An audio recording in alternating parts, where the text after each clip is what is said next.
இது போன்ற ஒரு நிகழ்வுகள் நடைபெறும் பொழுது அந்த நிகழ்வுகள் சார்பாக நம்முடைய உயர் அதிகாரிகள் மூலமாக குறிப்பாக நம்முடைய இயக்குனர் தலைமையில் ஒரு என்கொயரி போடுறது நம்ம வழக்கம்.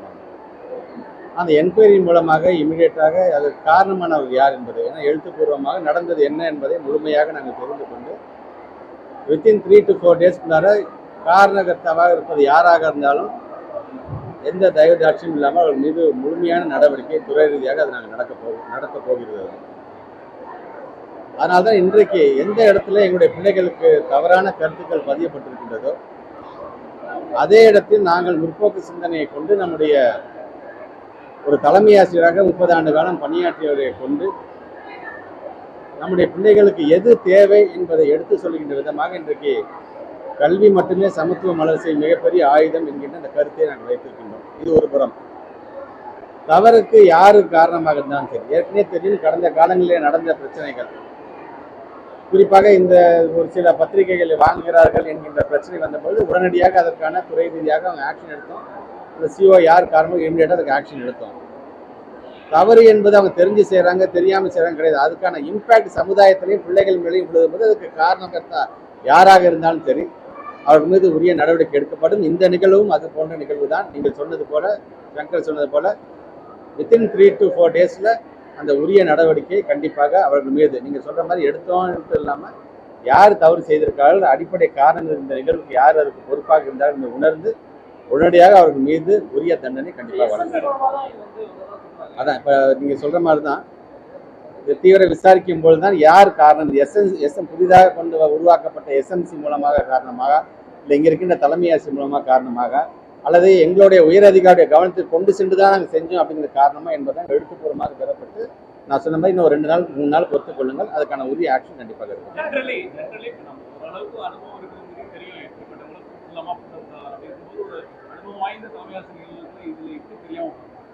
பொதுவாக நம்ம அசோக் நகர்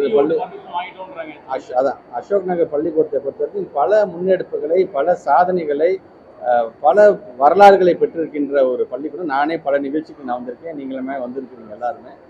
அதையும் தாண்டி இப்படிப்பட்ட ஒரு நிகழ்வு நடைபெற்றிருக்கிறது என்பது வேதனைக்குரியது என்பதை சொல்வதை காட்டிலும் இது கண்டிக்கக்கூடியதாக, கண்டனத்திற்குரியதாகத்தான் ஒரு அமைச்சராக நான் என்னுடைய கருத்தை பதிவு செய்கின்றேன். இது தவறு யார் செய்தாலும் சரி அதுக்கு உரிய நடவடிக்கை கண்டிப்பாக எடுக்கப்படும்.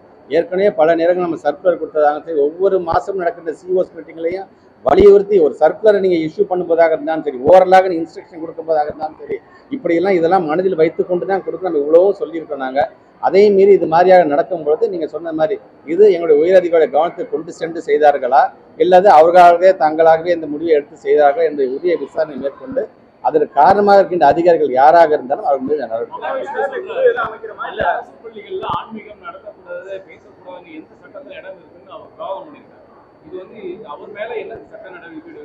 நானும் நம்முடைய ஆசிரியர், தமிழ் ஆசிரியர் சங்கர் சார், அதனால தான் இன்னைக்கு குறிப்பாக கூட்டிகிட்டு வந்தது காரணம், ஆசிரியர் இனம் என்பது எப்படி இருக்க வேண்டும் என்பதற்கு நம்ம சங்கர் சார் மாதிரி ஆளுங்க அதை நீங்கள் உதாரணமாக எடுத்துக்கொள்ள வேண்டும்.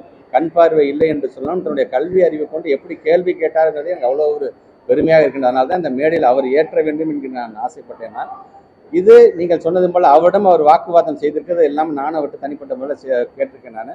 பட் அவர் அது சார்ந்து அதுக்கான கம்ப்ளைண்ட் கொடுக்காது அவருடைய விஷயம், அது அவருடைய இஷ்டம் என்று சொன்னாலும் எங்களை பொறுத்த வரைக்கும் அந்த காணொலியின் மூலமாக பார்த்ததை வைத்துக்கொண்டு கண்டிப்பாக அவர் மீது, அந்த மகாவிஷ்ணு என்று சொல்லக்கூடிய அந்த நபர் மீது கண்டிப்பாக உரிய நடவடிக்கை எடுக்க வேண்டும் என்பதுதான் துறை அமைச்சர். ஏன்னா இது ஏன் ப்ரொமிசஸ், ஏன் ஏரியாவுக்கு நீ வந்து நீ பேசிட்டு போயிருக்கிறீங்க, என்னோட ஆசிரியரை வந்து நீ வந்து அவமானப்படுத்திட்டு போயிருக்கிற, அதனால ஒன்றை நான் அவ்வளோ சீக்கிரம் நான் சும்மா விட மாட்டேன் என்பதை இந்த நேரத்தில் அடுத்த திட்டமாக தெரிவித்துக்கிறேன்.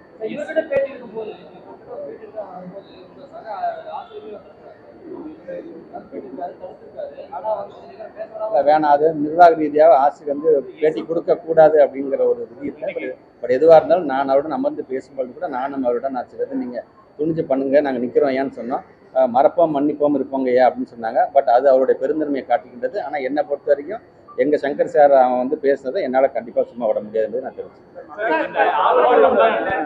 கண்டிப்பாக அந்த வருகின்ற எவிடன்ஸ் நமக்கு எவிடன்ஸே இருக்குது, அதில் வீடியோவே இருக்குது.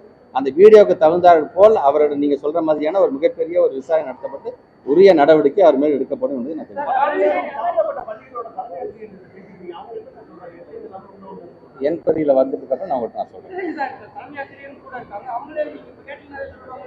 இல்லை, உங்களுக்கு முன்னாடி வச்சுட்டு என்கொயரி பண்ணுறது ஒரு நிர்வாகத்துக்கு கிடையாது. இது ஏற்கனவே நம்முடைய அலுவலர் பெருமக்கள் தலைமையில் இயக்குநர் தலைமையில் ஏற்கனவே சொன்ன மாதிரி ஒரு விசாரணை நாங்கள் இது வந்து ஒரு நிர்வாக ரீதியாக எடுக்கக்கூடிய ப்ரொசீஜர் தான்.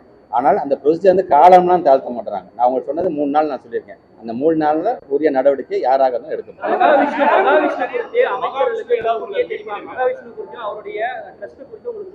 இல்லை, நீங்கள் வந்து இந்த ஃபோட்டோ வச்சு நீங்கள் கேட்குறீங்க. அது எல்லா அமைச்சரையும் பார்க்குறாரு. எனக்கு விசிட்டர்ஸ்ன்னு பார்த்தீங்கன்னா ஒரு நாளைக்கு 100 பேர் பார்க்குறேன். ஆளாளுக்கு வந்து ஃபோட்டோ எடுத்து போகிறாங்க. எதுக்காக வராங்க, எதுக்காக போகிறாங்கன்னு தெரியாது. பட் இருந்தாலும் இதையெல்லாம் மனதில் வைக்கணும். அதுக்காக அவர் வந்து ஃபோட்டோ எடுத்துட்டாங்கிறதுக்காக அனுமதி கொடுக்குறாங்கன்னா அது வந்து மிக மிக ஒரு தவறான செய்தி. திராவிட மாடல் அரசு நடத்திக்கிட்டோம். எந்த விதத்திலையுமே கொள்கையில் காம்ப்ரமைஸ் ஆகாத ஒரு இயக்கம் நாங்கள் தாங்கிறதுனால அது உங்களுக்கு நன்றாக தெரியும். ஒன்றிய அரசு கொடுக்குற பணத்துலேருந்தே நான் சொல்கிறேன். அவன் சொல்கிற NEP கூட எங்களுக்கு கொள்கை ரீதியாக நாங்கள் காம்ப்ரமைஸ் பண்ணி அந்த பணத்தை வாங்கினீங்கிற அவசியம் கிடையாதுங்கிற மாதிரி தான் எங்களுடைய முதலமைச்சர் எங்களை வளர்த்துருக்கோம். அதனால் நீங்கள் தயவுசெய்து அதை இதை நீங்கள் முடிச்சு